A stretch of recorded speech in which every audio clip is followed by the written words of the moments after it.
Toastmasters and guests. How many of you have read Salman Rushdie or know about him?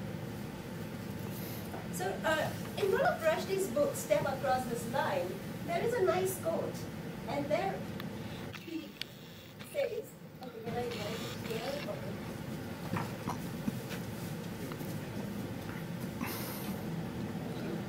And so Rushdie in one of his books says, the journey creates us,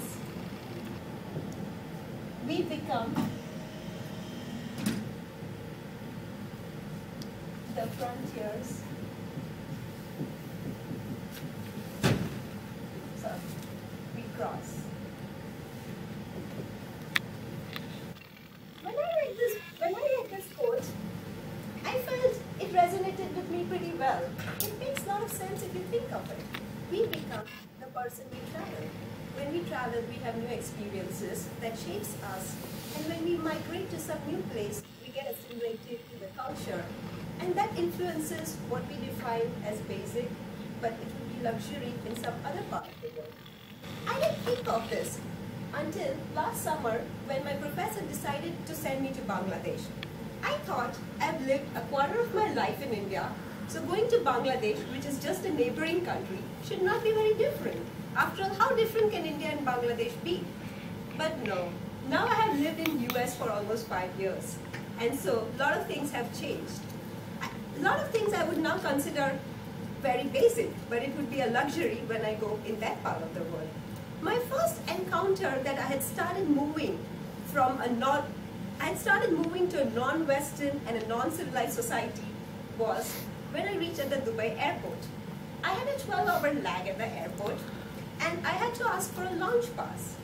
In the US, if a person is sitting here at the counter, then you would generally give some privacy to that person if that lady is on the phone, and you would wait till that time is over. But no.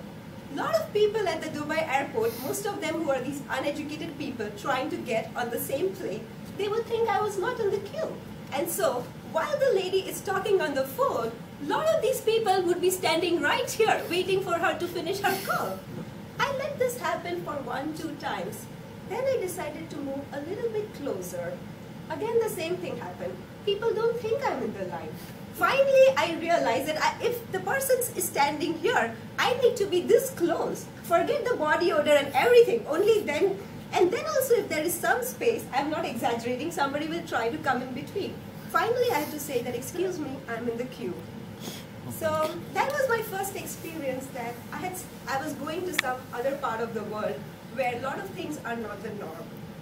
My second encounter was when my flight was about to reach at the Dhaka airport. Now, from Dubai to Dhaka, most of the people who jump on the plane are illegal or uneducated construction workers in the Gulf area. Most of them don't have much experience traveling, and so people in Bangladesh, they are in a great hurry. Bangladesh is 96th largest in terms of landmass, but it is the 8th most populated in the world. So they are always competing for space and time. So they are in a great hurry, and you will notice that. Because even before my flight had landed at the Dhaka airport and it was still taxiing, I just looked and almost 80% of the passengers have already started taking their bags and are all ready to jump.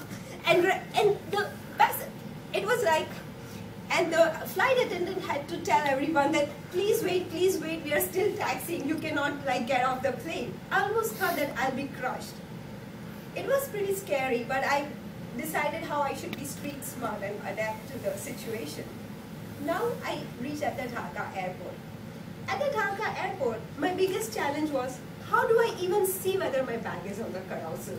And in the US airport, if this is the carousel, it's pretty easy to be as close to the carousel and just wait for your bags to come. But no, Dhaka airport is so crowded, full of people, that I'm like, the carousel is here, and I'm almost here trying to see, can I even see my bag? And all the people are around me, I cannot even get in between. People are smelling really bad. After a point, you start distinguishing whether it is your body odor or somebody else, because you also smell equally bad. So that was and And you don't even see any branded bag. Most of them are just like wrapped up in bed sheets, and that's how it comes on the carousel. With all these experiences, then I go back to do my field work in Bangladesh, and in a few days I decide to go to a village for my field work with local women. When I go to the village, I was staying in a university accommodation. I thought it would have like good standards, decent standard that I can live. It was in the state capital of the state. I go inside the room. It's pretty decent, a nice ceiling fan. It has a clean bed, a bed sheet to lay on, and a huge mosquito net to cover myself. I reach there in the evening, and now my biggest nightmare. As soon as I enter the toilet, guess what? I see mosquitoes all over on the floor, on the sink, and everywhere, on the toilet seat. So now, before I even want to use the toilet, I have to first pour lots and lots of water, and then the mosquitoes will settle somewhere, and then at least I can even think of using the toilet. All my body functions came to a complete stop the moment I reached there. I could not drink anything, I could not eat anything there for the 24 hours I lived in that village. Then it was night time. About an hour or two later, my biggest nightmare came true. The power went off, and there was no generator. As soon as the power went off and there was no generator, I heard this sound.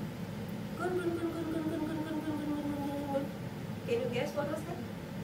All the mosquitoes had started singing and dancing the moment the lights went off. And it was just so terrible. With all these good and bad experiences, I come back to DFW Airport. The moment I reach DFW Airport, can you guess what my first thoughts are? Thank God, I'm now back into the more civilized world. So, friends, coming from India to US and living here in the US for about 5 years made me get very easily used to the lifestyle over here, and I easily forgot the small things. I took it for granted being here. But going to Bangladesh and coming back to US made me realize how fortunate I should be about those small things. Things like being able to get clean air. The air we breathe, that would be a luxury in some places. Being able to get fresh fruits and vegetables without having to worry about food inflation. And being able to live a life of safety and security without worrying about dying on any single day. The journey indeed created me. I felt I had become the frontier I crossed.